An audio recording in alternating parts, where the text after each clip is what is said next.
estamos del otro lado del mundo casi. Tenemos al amigo y experto, el licenciado Raúl Jiménez Santo.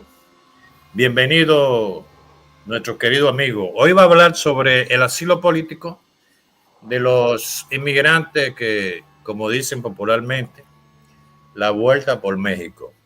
A él le toca entonces representarlo cada vez que un inmigrante se acoge al beneficio del asilo político. ¿Estamos en lo correcto, verdad?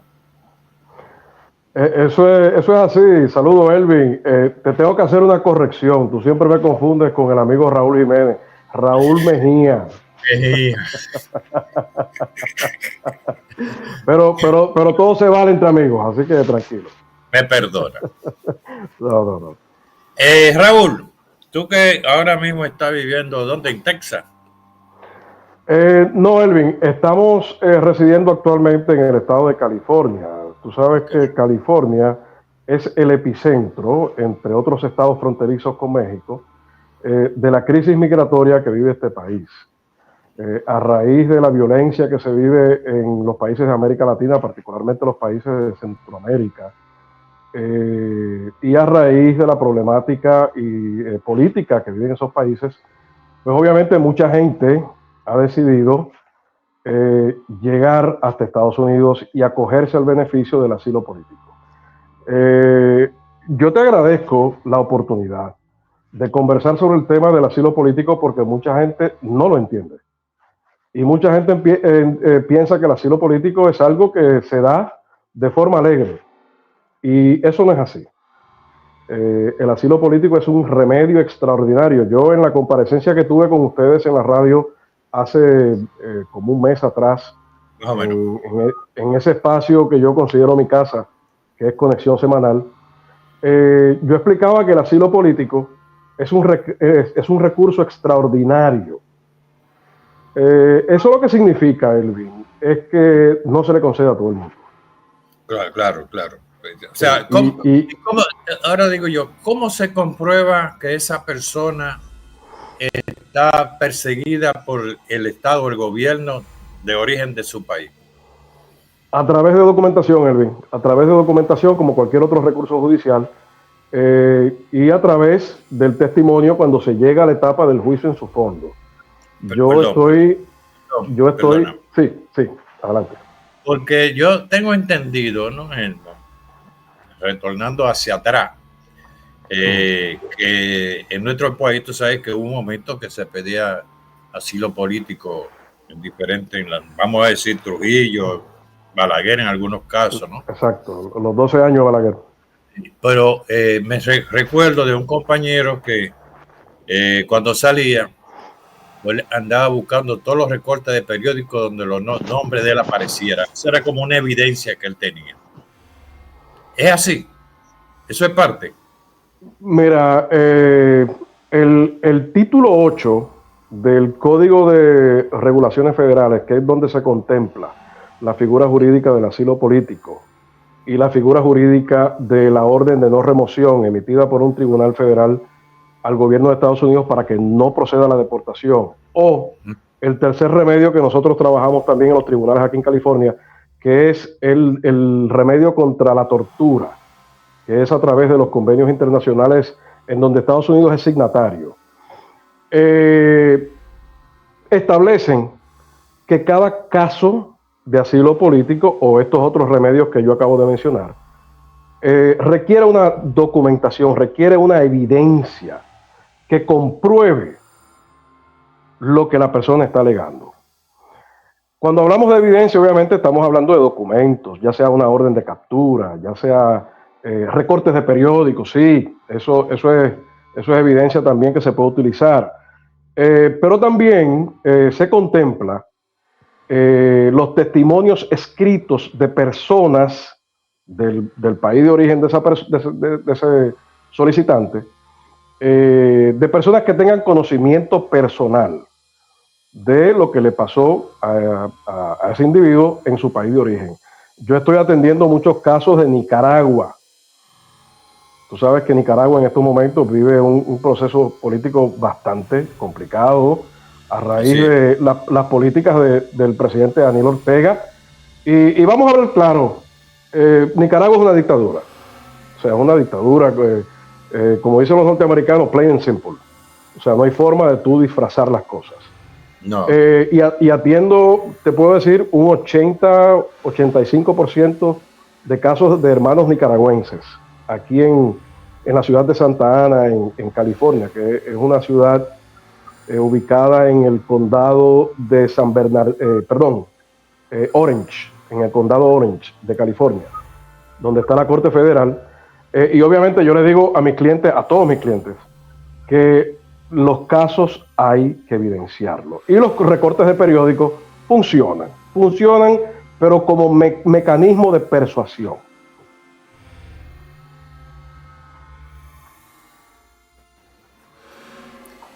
¿Cómo, por ejemplo, ¿no? Quizás te estoy complicando la cosa. Cruzo la frontera.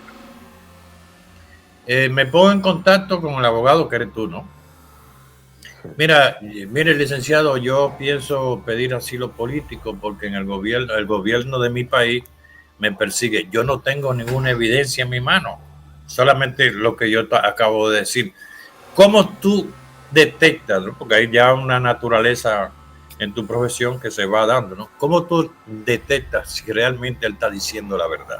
¿Y cómo se comprueba lo que él dice? Ahí que esa es la pregunta precisa que yo te quiero decir. Porque es bien complicado, sí. Es bien complicado. Ahí tú tienes, ahí hay unos panoramas, por ejemplo, de Venezuela, que cruzan también por el Marién, de Nicaragua y vamos a decirle, en algunos casos, del propio El Salvador, ¿no? Que ahí es más complicada la situación por las bandas, ¿no? Sí. ¿Cómo yo puedo decirte a ti, comprobar, mira, me están persiguiendo? ¿Tú me vas a creer? ¿Existen los mecanismos realmente? Sí, vuelvo y te repito, el tema es evidenciar tu caso, no solamente de conseguir como método persuasivo recortes de periódicos, como tú mencionas, pero también buscar testimonio de personas con conocimiento personal de lo que te pasó en tu país de origen. De igual forma, se trabaja lo que se llaman unos country conditions. Y los country conditions no es más que un boletín que emite el Departamento de Estado de Estados Unidos con relación a la situación política que vive cada país. Ese es uno de los documentos indispensables en un caso de asilo. Los country conditions, por ejemplo, para Nicaragua son devastadores, porque estamos hablando de una dictadura. Una dictadura que ha provocado que la población se desparrame por países vecinos de Centroamérica y en el propio Estados Unidos, porque yo, por ejemplo, trabajo muchos casos del pueblo de Matagalpa, y yo le digo a mis clientes, oye, pero Matagalpa completo se quedó vacío, pues porque todos salen de ahí, y eso a raíz de la problemática que se vivió en el 2018 y en el 2021, las protestas masivas y la represión que se vivió en ese país a raíz del levantamiento poblacional, ¿verdad? Cívico que experimentó esa nación. Pero obviamente los country conditions es un documento indispensable porque es un boletín que emite el Departamento de Estado de Estados Unidos que establece las condiciones de cada país. Por ejemplo, el country condition de República Dominicana no apunta a represión política en estos momentos. Okay. Tú mencionabas que en los años de Trujillo y en los años de los 12 años de Balaguer, pues obviamente la situación era completamente diferente. Pero hoy, en República Dominicana no se reúnen las condiciones para que en efecto un dominicano pueda ocurrir, Elvin. Déjame decirte algo, porque hace como 2 o 3 años, me parece, habían unos dominicanos en Grecia y ellos alegaban persecución política. Entonces yo digo, pero en un país que vive en un régimen de libertad democráticamente hablando, ¿cómo esa persona va a alegar, eran varias, van a alegar esa persecución, si son creíbles? Bueno, yo puedo alegar en un tribunal lo que yo quiera. Okay. O sea, yo puedo decir el cielo no es azul, el cielo es rojo. Pero obviamente yo tengo que comprobarlo. Yo tengo que comprobar que el cielo es rojo, que no es azul. Entonces, Y sigue. volviendo al tema de República Dominicana, por ejemplo, no reúne esas condiciones de violación de derechos humanos y situación política que, por ejemplo, vive Venezuela, o por ejemplo vive Nicaragua, o por ejemplo vive Cuba, o por ejemplo vive Colombia a raíz de la violencia que se vive en ese país. Yo también atiendo muchos casos de colombianos que han sido desplazados por la guerrilla. O sea que esa es otra situación. Y el Country Conditions de Colombia también condena la situación social que vive ese país. Un país, yo atendí unos clientes hace un rato, hace como media hora, que llegaron hasta acá y se reunieron conmigo aquí en la oficina en Ontario, en la ciudad de Ontario, y hablaba con ellos y yo le digo, oye, a mí yo lamento mucho un país tan rico, tan hermoso, gente tan linda, que tenga que salir obligados por la situación que vive ese país, de violencia, narcotráfico, desplazamiento, asesinato selectivo, o sea, un horror. Pero si tú, por ejemplo, comparas el Country Conditions de Colombia con el de República Dominicana, que es mi país natal, o sea, las diferencias son del cielo a la tierra. Raúl, ¿y qué su experiencia cuando te ha tocado con un cliente vivida, esos que vienen por la vuelta de México, por el Martín? Hermano, es devastador, por ejemplo, uno reunirse con un cliente, hablar con ese cliente tú notas que en sus ojos, en sus palabras, ese cliente está diciendo la verdad. Y que de repente, por alguna razón, X o Y razón, no pudo documentar su caso bien, no pudo evidenciar su caso bien. Y cuando vamos a juicio final, frente al juez o la juez, no se le concede el asilo político. O sea, eso emocionalmente es agotador. Para mí, yo que soy, tú me conoces, yo soy una persona sensible, yo soy una persona solidaria y he tenido muchísimos casos de eso en el tiempo que yo llevo acá en California y es fuerte, emocionalmente fuerte, hermano, es fuerte. Hermano, ahora yo, perdóname, ahora cuando tú logras el asilo, a mí me concedieron asilo en un caso ayer de un nicaragüense en la Corte Federal de Los Ángeles, ayer, justamente a esta hora. Ahora son las 2:30 en California, en Ontario, aquí, y justamente a las 2:30 emitieron la decisión. Yo me sentí feliz. Entonces, ¿qué documento le damos? ¿Qué documento? Inmediatamente. Mira, por ejemplo, las condiciones por ejemplo, una vez se concede el asilo, correcto, ya esa persona, como en el caso de ayer, de este joven nicaragüense que él es técnico de computadoras y él en el 2021, digo, obviamente voy a comentar esto, pero no voy a revelar información confidencial ni privilegiada. La ética de la abogacía no me lo permite, claro está. Pero él es técnico de computadoras y en el 2021 él fue reclutado por una empresa nicaragüense para ser parte de un equipo de propaganda en los medios de comunicación y en las redes sociales a favor del régimen. Él se opuso y cogió para acá. Y ayer, por ejemplo, el juez emitió una orden concediéndole el asilo político. Pues mira, una vez se concede el asilo político, todo proceso de remoción de suelo norteamericano se detiene por orden del tribunal. O sea, eso es lo primero. Y el gobierno de Estados Unidos te brinda la protección necesaria para, obviamente, tú cuidar tu integridad física, emocional y demás. Y se te dan unas garantías de que al cabo de un tiempo tú puedas solicitar documentación para tú poder recibir lo que se llama en el proceso un estatus migratorio normal. O sea, que tenga su tarjeta, su green card, su residencia y eventualmente más adelante, pues ciudadanía si quiere optar. O sea, eso es básicamente el asilo. Pero eso es ya definitivamente, lo escogen ya como un residente. No, Ya, no. ahí Conste que yo acabo de decir que se le brinda la protección y que más adelante, obviamente, la protección de no removerlo del suelo norteamericano y regresarlo a su país de origen. De que esa persona permanezca en suelo norteamericano para siempre, ¿verdad? Y obviamente que vive en este sistema social, político y demás, donde se le brindan enormes garantías. Pero más adelante, esa persona tiene la opción de regularizar su situación migratoria. Yo no sé si son como 3 años más adelante, 4, qué sé yo, porque yo no trabajo con esa etapa del proceso. Pero sí puede... ¿Le dan permiso de trabajo?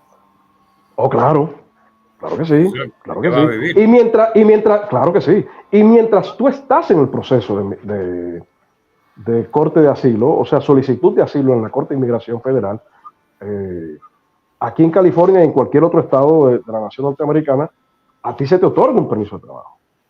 O sea, ¿cómo se da eso entonces? Inmediatamente yo contacto en este caso, a usted que es abogado, y lleno todo el procedimiento, entonces procede a ir a la corte con los documentos, ahí inmediatamente está la protección y se le puede otorgar el permiso de trabajo.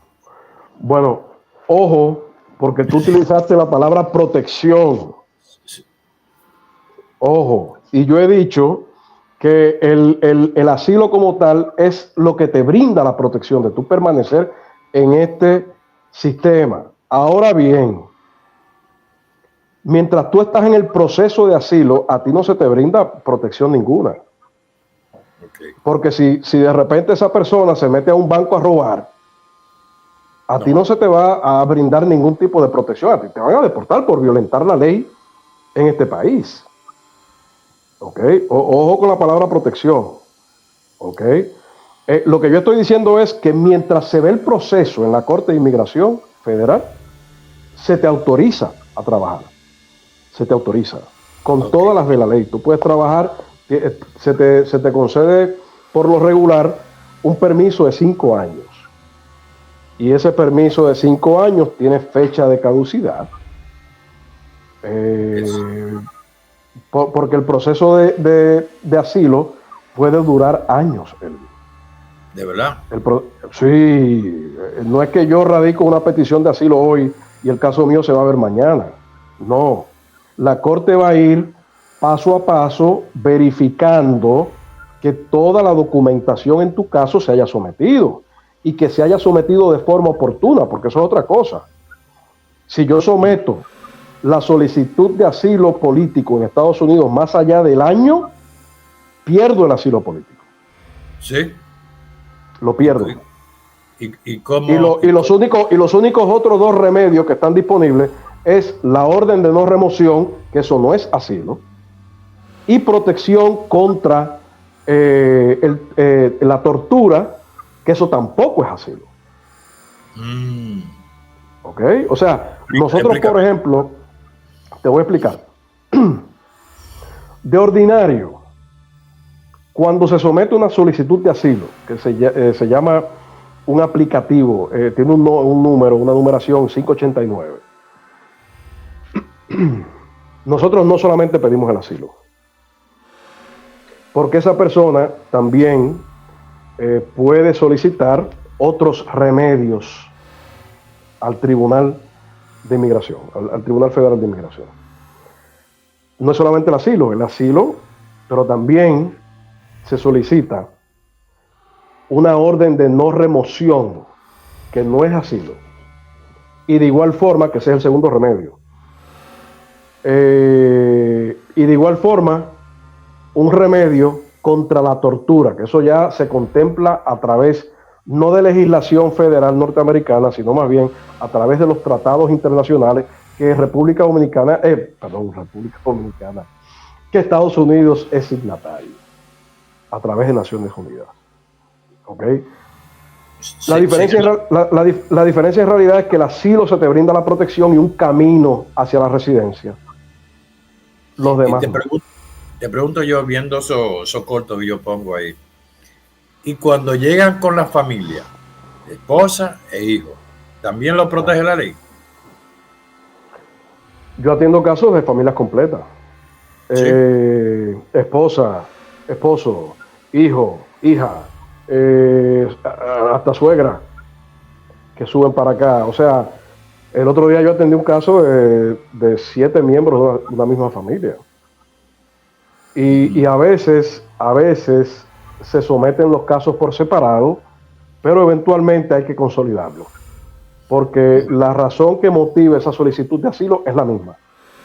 Sí. O sea, Si persiguen al jefe de la familia, pues exacto. entonces hay una persecución con la familia completa, ¿no? Exactamente. Entonces no tiene sentido llevar esos casos por separado, tiene sentido consolidarlos, pero eso obviamente es un proceso que se solicita. Pero es un poco engorroso, fíjate, porque en ese trayecto, porque, como te digo, esa vuelta a México se ha constituido peor que el negocio ilícito, porque ahí intervienen una serie de miembros de bandas que se turnan dependiendo del país donde estén y al final llegan a la frontera sin un centavo, aparte de las violaciones que hacen en el trayecto.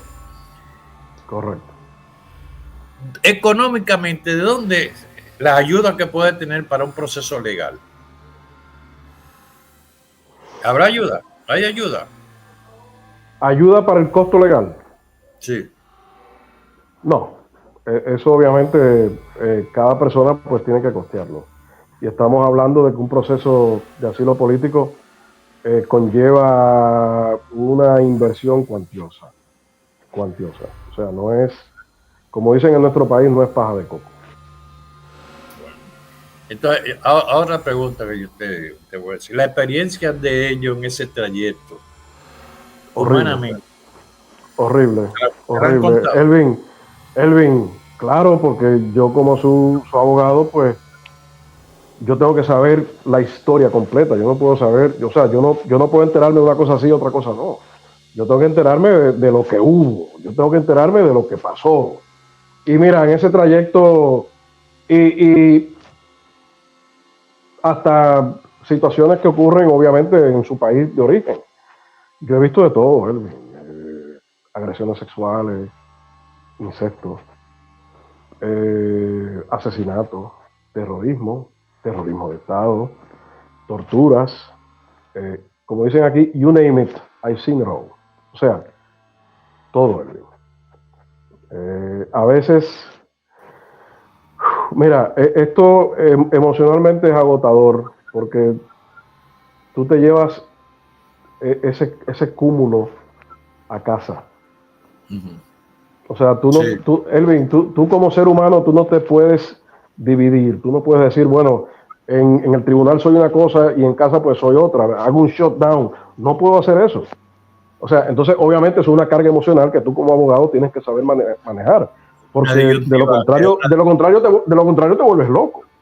Sí. O sea, y yo he tenido, fíjate, te voy a hacer una pequeña anécdota.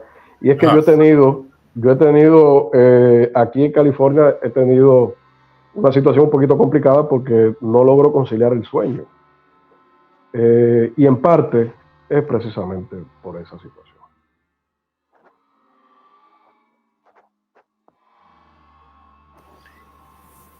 Ahora yo te voy a preguntar a ti. Esta nueva administración que viene hoy, que viene ya en enero, ¿verdad? En 2 meses. 2 meses.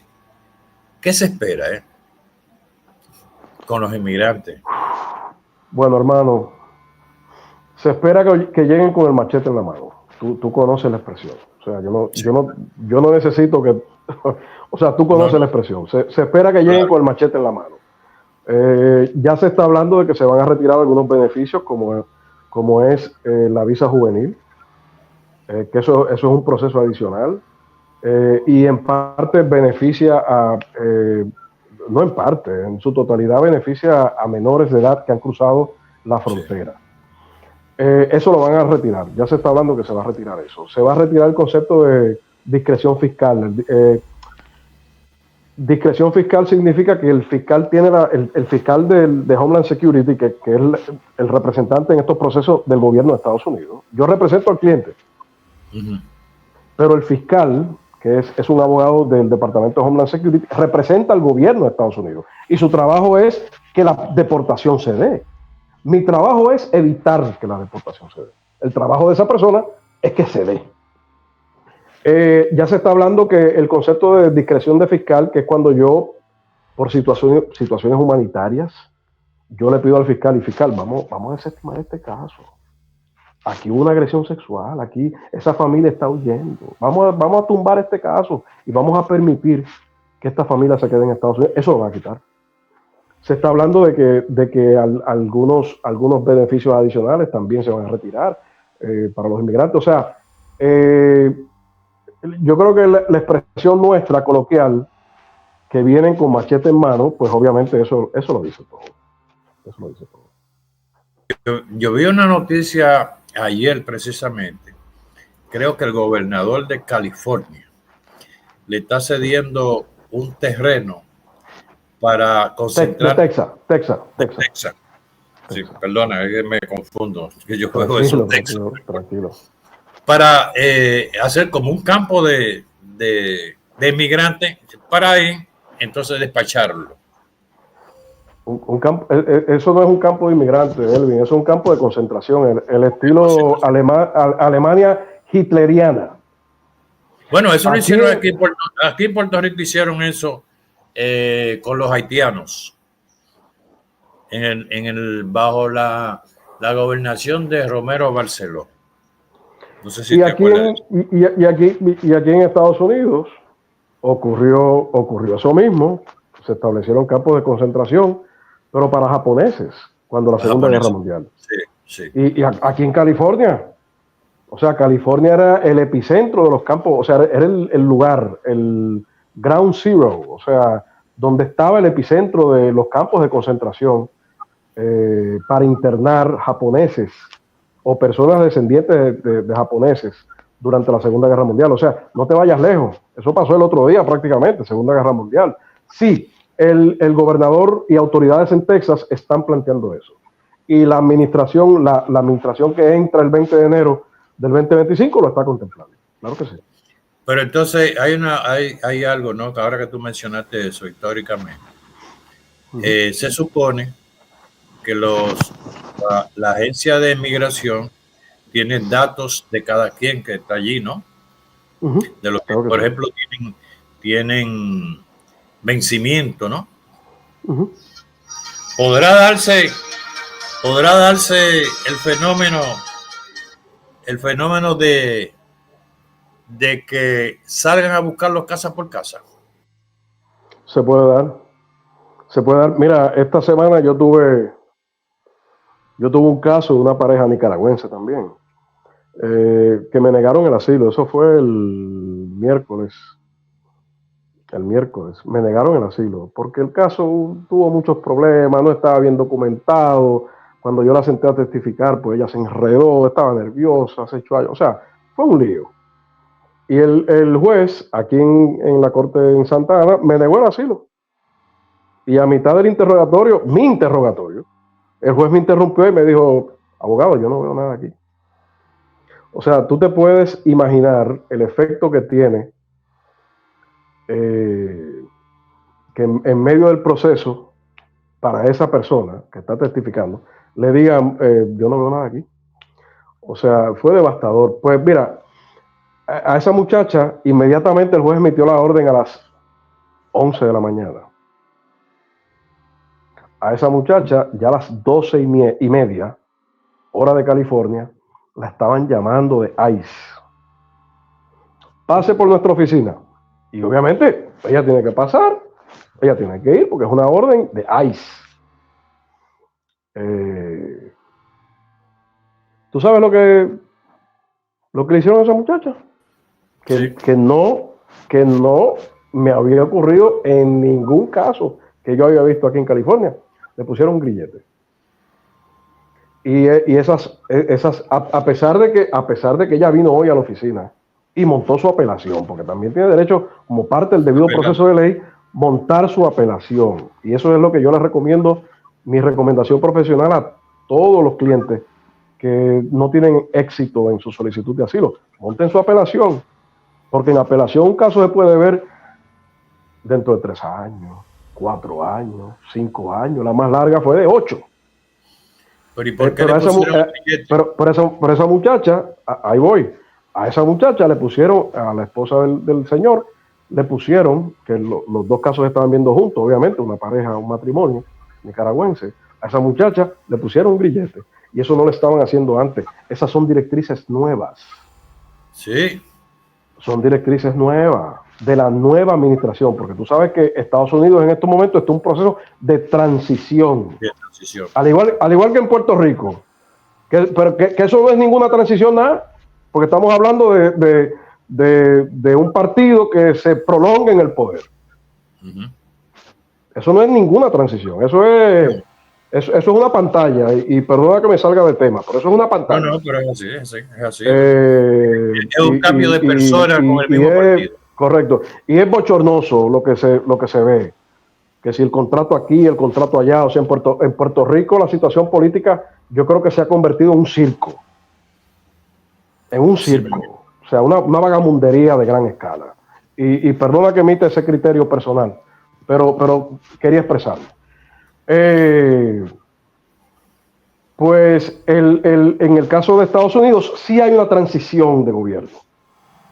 De un gobierno que sale y un gobierno que entra. Pues las directrices en ese proceso de transición es que a las personas, no importa si someten apelación en el proceso de asilo, se le ponga un grillete. Se le trata como un delincuente. Se le trata como un criminal. Yo pregunto porque yo veo las noticias que se dan en México, en los lugares donde están los inmigrantes, y tú sabes que hay organismos que llaman la ONG, que están para ayudar a esos inmigrantes, supuestamente, ¿no? Pero veo que hay como discriminación, porque si vienen, por ejemplo, de Ucrania, lo dejan pasar rápido. ¿Me explico? ¿Será porque por su color? ¿Será por la situación? No, yo creo, mira, yo hace 2 semanas yo atendí un caso de un ruso que yo tuve que, siendo su abogado, tuve que utilizar los servicios de un intérprete, porque obviamente yo no hablo ruso. y él quisiera, pero no hablo ruso, porque imagínate. Y él obviamente, ni hablaba inglés, ni hablaba español. Pues entonces, como diantre yo me iba a comunicar, pues a través de un intérprete que tenemos en la oficina nuestra. Okay. Y obviamente a través de este muchacho, que es un paralegal, pues pude yo comunicarme con el cliente. Pero no, fíjate, quizá hay gente que tiene esa apariencia de que se le da un trato preferencial, pero no. Yo que estoy en el meollo del asunto, no.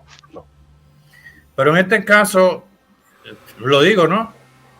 Hondureño, yo te digo, de Uruguay, Paraguay, El Salvador, pero tenemos el caso los venezolanos y los nicaragüenses. Eso están en primer orden. Mira, como te dije hace unos minutos, yo atiendo más casos de nicaragüenses. Yo te diría que el 80-85%. Los venezolanos aquí reciben un trato preferencial, a ellos sí, pero eso es porque el gobierno de turno, y eso obviamente Trump lo va a cambiar, especialmente con la problemática que ha habido con el famoso Tren de Aragua, que es un cartel, es una organización transnacional de crimen organizado, pero que tú ni te imaginas. Esa gente está en todas partes y son unos delincuentes del carajo.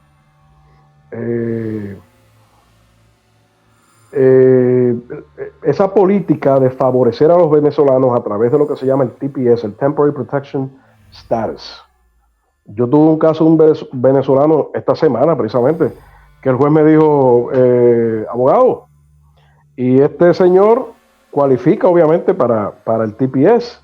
¿Ya ustedes se lo solicitaron? Sí, vuestro honor, se le solicitó en tal fecha. O sea que a los venezolanos se les brinda, obviamente, tiene que ser un venezolano que cumpla con ciertos requisitos, porque si es un delincuente, obviamente la administración le va a dar prioridad para sacarlos del país. Pero sí, al venezolano, al cubano, obviamente se le brinda, al haitiano en un momento dado se le brindó lo que se llama el TPS, pero no a todos los ciudadanos de otros países de América se le brinda esa protección. Pero yo he notado, porque fíjate, hace 2 semanas llegó al aeropuerto Toussaint Louverture de Haití un avión repleto de deportados haitianos. Y ese avión lo que hizo fue aterrizar, lo sacaron todo en la misma pista, ahí mismo, y se fue el avión.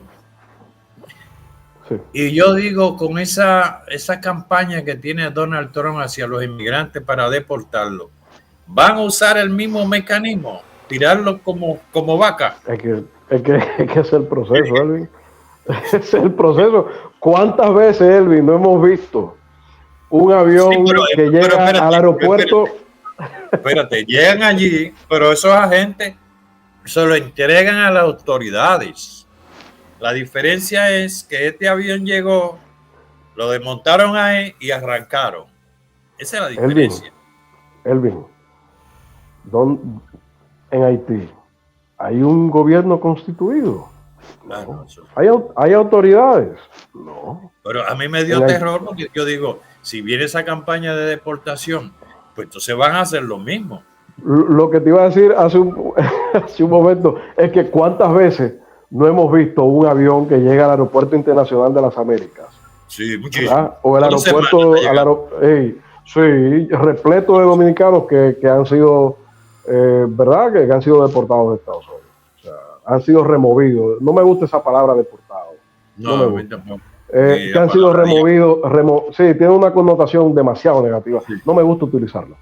Pero personas, dominicanos que han sido removidos de suelo norteamericano, o sea, llegan aviones casi toda la semana. Pero hay una situación real, Raúl, porque muchas veces esa, vamos a usar la palabra, ¿no? Deportaciones, de gente que todavía no han cumplido su sentencia, los sacan y lo llevan a su país. ¿Será por un proceso de economía en las cárceles? ¿O de espacio? Puede ser, claro que sí. Tú como buen... Yo a ti te considero un excelente analista, politólogo, sociólogo. O sea, tú si alguien se puede poner el sombrero de todólogo, eres tú. Porque tú tienes una mente clara en esos aspectos y en esas, ¿verdad? En esas cosas. Y yo te admiro mucho por eso. Por eso es que me gusta conversar contigo. Pero tú has atinado, hermano. Tú has atinado. O sea, es una situación de índole de congestionar las cárceles, de una situación para paliar un poco la grave crisis económica que sufren los estados. Claro que sí. Especialmente con el sistema carcelario que consume mucho. Pero la gran pregunta es, una gran cantidad de inmigrantes que posiblemente sean deportados y se está dando el fenómeno, es un fenómeno que se viene originando en muchísimos países, sobre esa mano de obra en términos de la agricultura en los Estados Unidos, porque trabajar 12 horas bajo el sol, que inclusive ya hay inclusive reglamento para esos obreros que antes eran sumamente explotados, que ni siquiera tenían un área de sombra, ni de agua, ni de vivienda. Ahora se va regularizando que en las producciones, por ejemplo, de tomate, tienen como un escrito donde esos trabajadores son considerados y le dan todas las condiciones. Eso no va a atrasar ese proceso de siembra y cosecha de agricultura. Mira, Elvin, el nuevo presidente a partir del 20 de enero del 2025 tiene que tomar eso en cuenta. Por la sencilla razón de que quienes mueven la agricultura, quienes mueven el aparato productivo agrícola en Estados Unidos son los inmigrantes. Son los inmigrantes, o sea, son la gente. Entonces van a tener que implementar. Tiene que haber, bueno, tiene que haber un balance. De contratos, 6 meses, 8 meses. Claro, hay mecanismos para trabajar con ese tema, claro que sí, Elvin. Pero el asunto es que el presidente Trump tendrá por obligación que hacer un balance. Él está, jura y perjura que va a iniciar un proceso de remoción masiva en Estados Unidos, pero eso yo creo que más aún, eso es hablando para las gradas.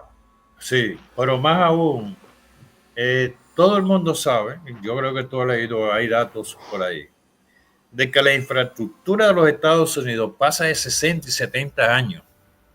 Y son estructuras que ya se están convirtiendo en inservibles. O sea, y Donald Trump también lo ha hablado eso, que va a comenzar un proceso de invertir en la infraestructura, restablecerla.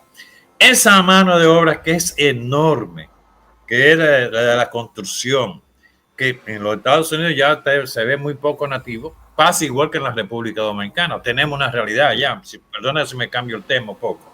O sea, tenemos una mano de obra, aunque hay que una ley de 2080, pero en la práctica no es así, porque ahora mismo la agricultura está en manos de los haitianos, por ejemplo. Es una realidad que tiene que ver el gobierno dominicano. Ya tenemos esa realidad, tenemos que bregar con eso. O lo dejamos con un contrato o le buscamos la forma. Entonces, allí en Estados Unidos van a tener que buscar la forma, porque son muchos los proyectos que tiene Donald Trump para restablecer toda esa infraestructura. Mira, la maquinaria productiva agrícola, la construcción, el servicio doméstico, todo eso está hasta otros renglones de la economía, formal e informal. Yo le agrego algo, vamos a agregarle algo más que todavía en esto. Quizás no hemos salido un poco del tema de lo que es el asilo político, ¿no? Pero viene ahora que Donald Trump va a tratar de traer todas esas empresas que están fuera, producto de la experiencia que dejó el COVID, de muchos artículos que no estaban en territorio americano, y que eso realmente llevó a reflexionar al Estado como tal, para ver cómo traen esas empresas de nuevo ahí. Entonces, por esas empresas van a necesitar mano de obra. Sí, claro que sí. Oye, el asunto es que muchos de estos renglones de la economía norteamericana están en manos de los inmigrantes, porque a un norteamericano promedio no le agrada trabajar bajo el sol californiano por salario mínimo. No, eso no funciona de esa manera.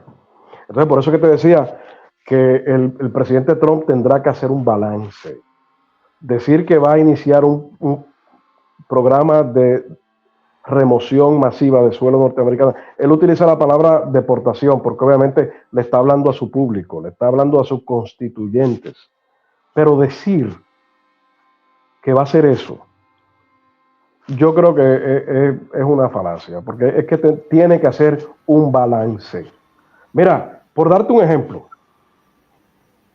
yo vivo en Santa Ana, estoy en Santa Ana, residiendo actualmente.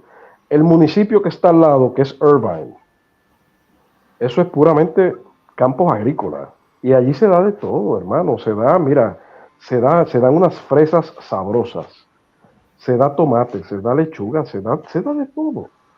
¿Quiénes son? Cada vez que yo paso por allí, en Irvine, hay una cafetería que me gusta mucho, que prepara un café buenísimo.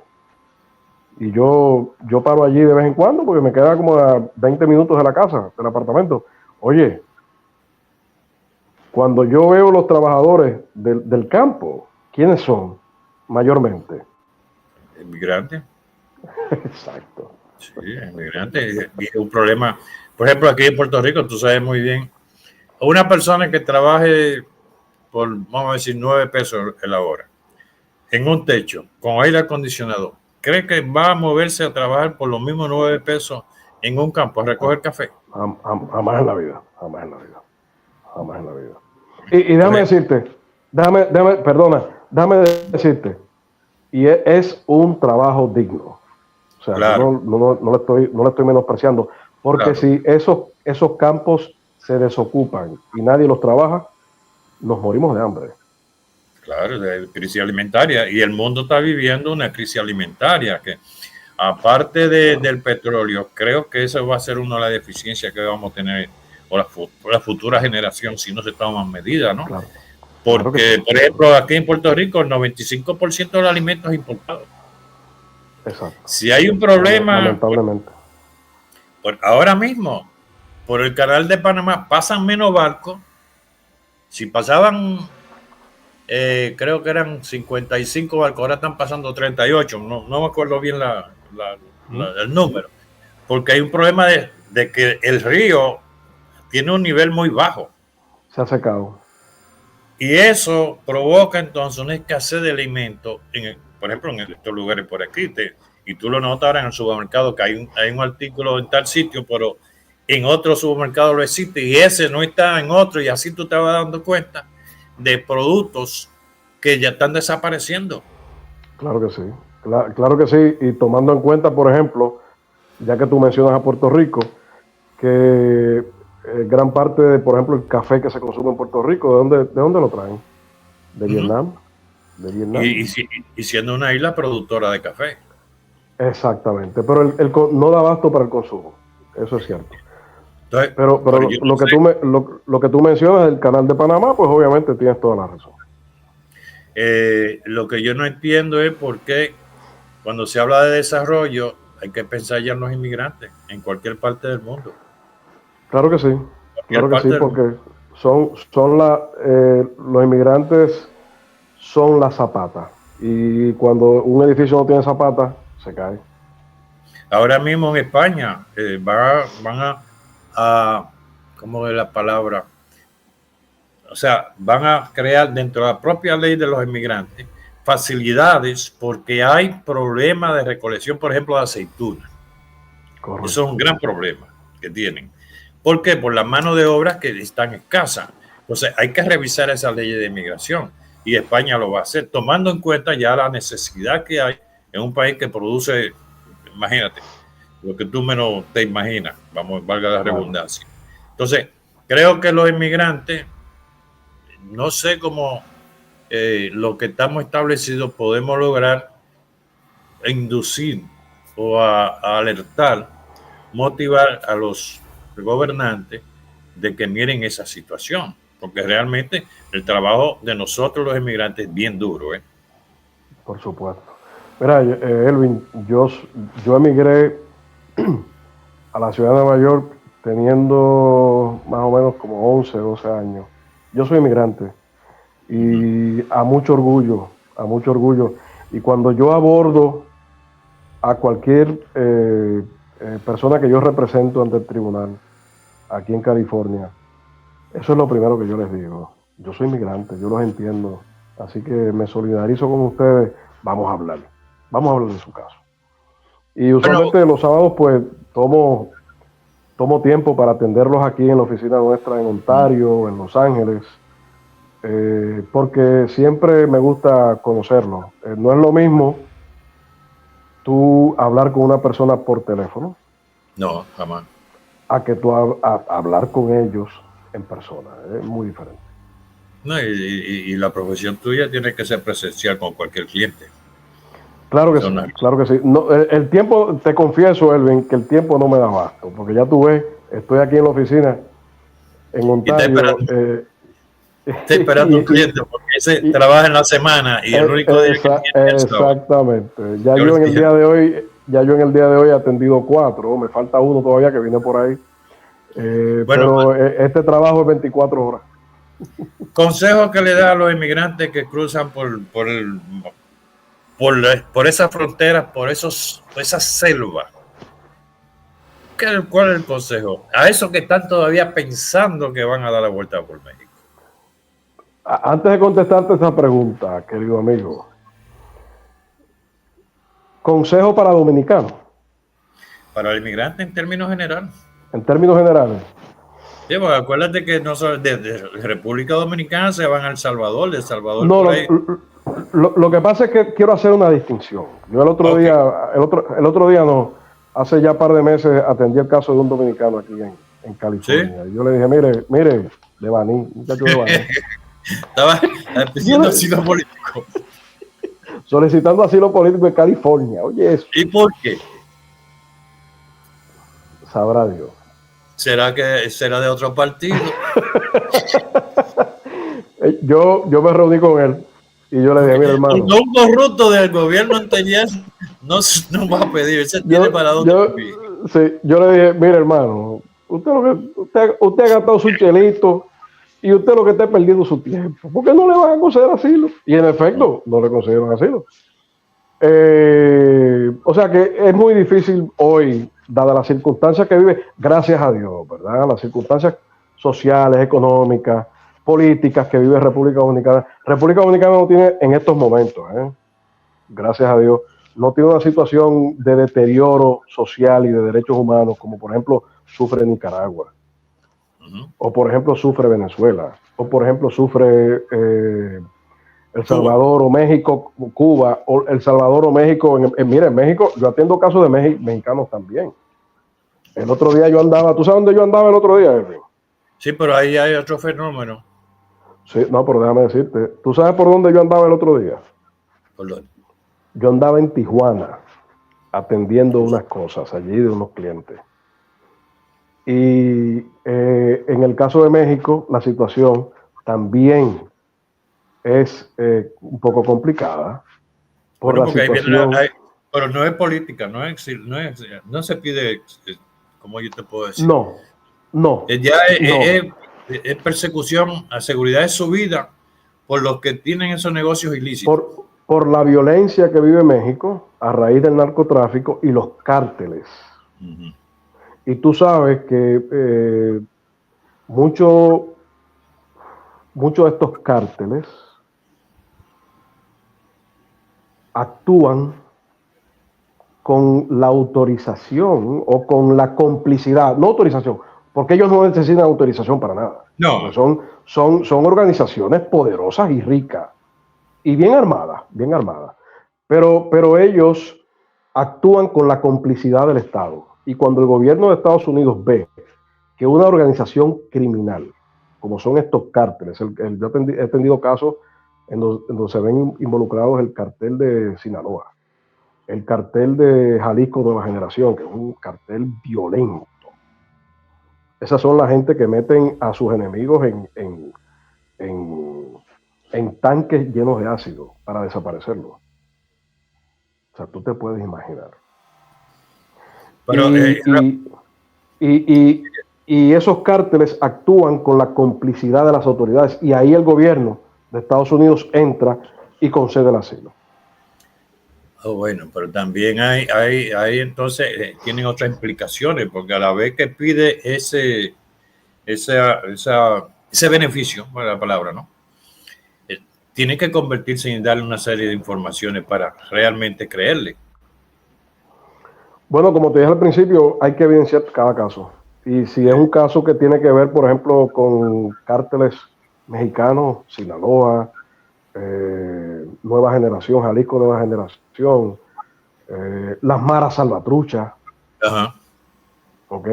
Obviamente hay que evidenciar el caso. Entonces, el problema es que en este tipo de casos, cuando se ven involucradas organizaciones de crimen organizado transnacionales, pues obviamente el gobierno de Estados Unidos concede el asilo siempre y cuando usted compruebe que esas personas, esos delincuentes, actuaron en contra suya con la anuencia, con la complicidad de las autoridades, ya sea la policía o el gobierno local.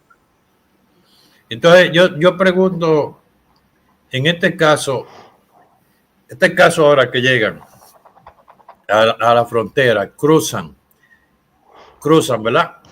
Ujú. ¿Qué hace el gobierno con ellos? Bueno, inmediatamente usted entra, porque la práctica es, me entrego a un oficial de patrulla fronteriza. ¿Cuál es el proceso ahí? El proceso es que los oficiales de patrulla fronteriza, una vez tú te entregas, pues emiten un documento que se llama el Notice to Appear. Okay. Y el Notice to Appear vendría siendo en nuestro argot jurídico en Puerto Rico un emplazamiento para que tú te presentes a la Corte de Inmigración, ya sea en Texas, ya sea en Nueva York, ya sea en Florida, ya sea en California.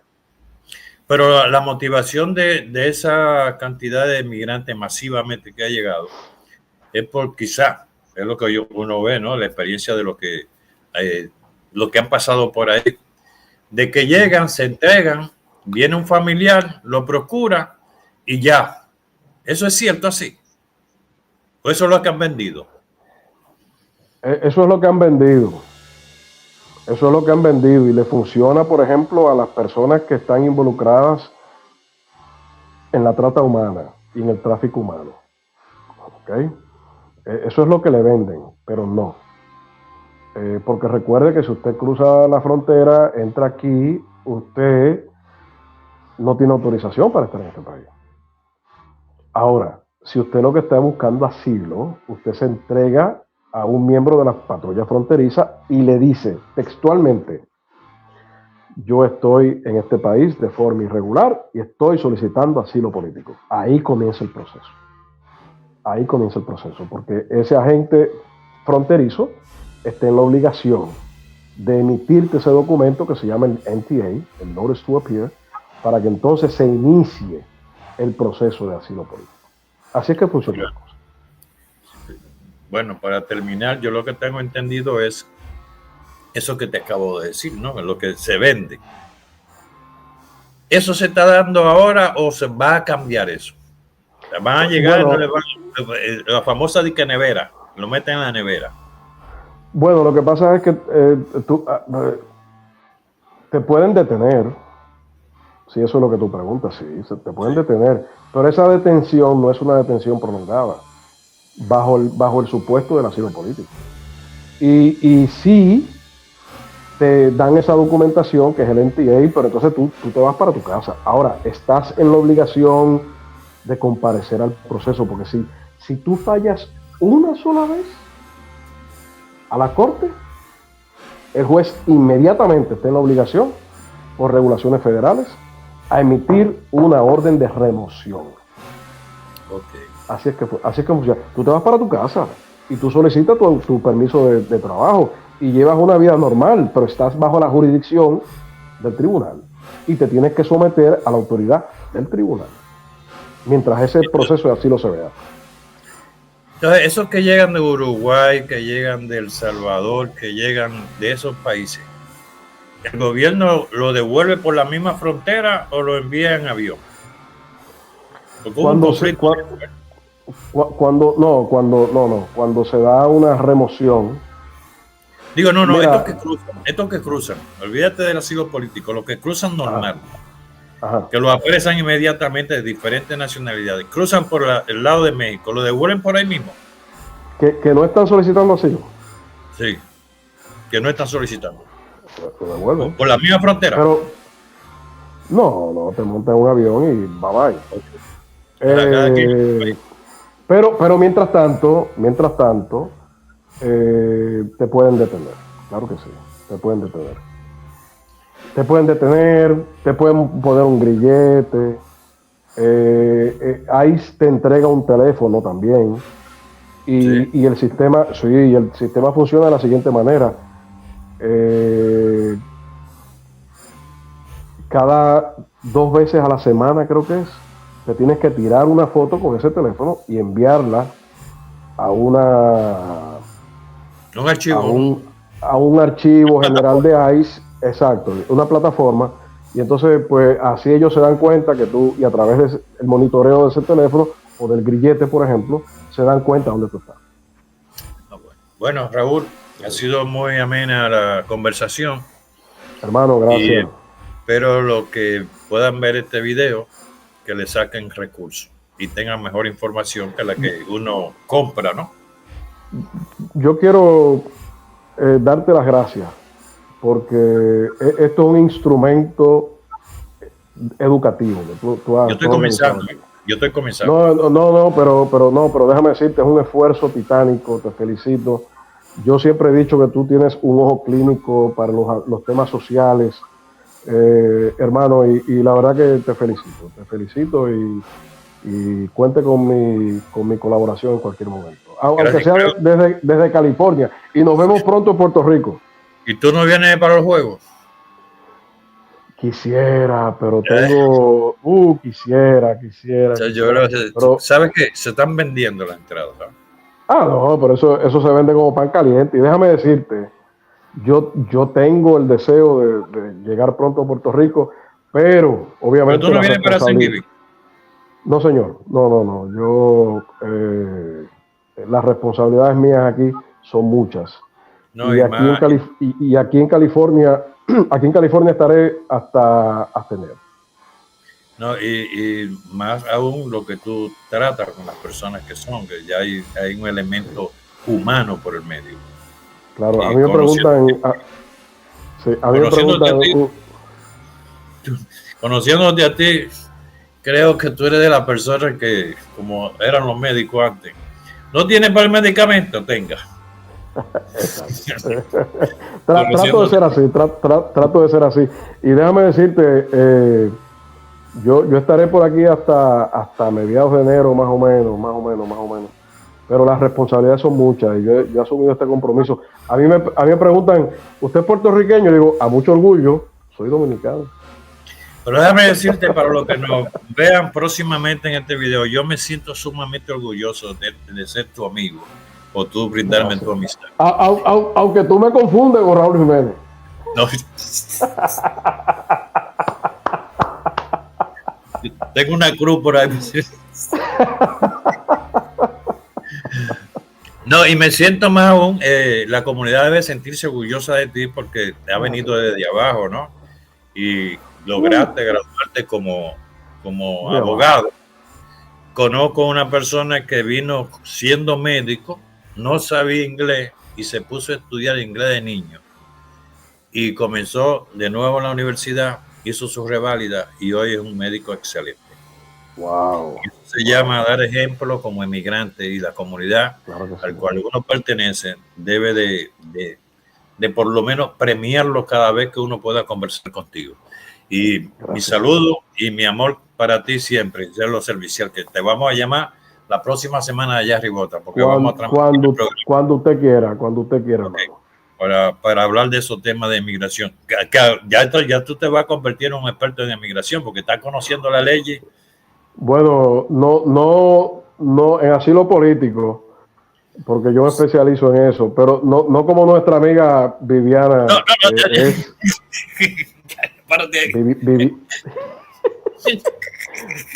Viviana, aparte de ser excelente persona, es excelente profesional.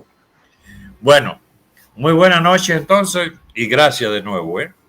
Hasta la próxima. Gracias, hermano. Hasta la próxima. Bye. Ya tú sabes. Y ahí terminamos. Wow. Oye, te agradezco, hermano. Esto ha sido excepcional. Me encantó. Vamos, si a ti te parece, después de que llegue Trump, vamos a hacer otra. Claro. Sí, porque yo creo que eso es la primera medida que va a tomar. Claro que sí. Y acuérdate, Trump seguirá por ahí para todo el resto de su vida. Bueno. Eso es lo que quiere. No.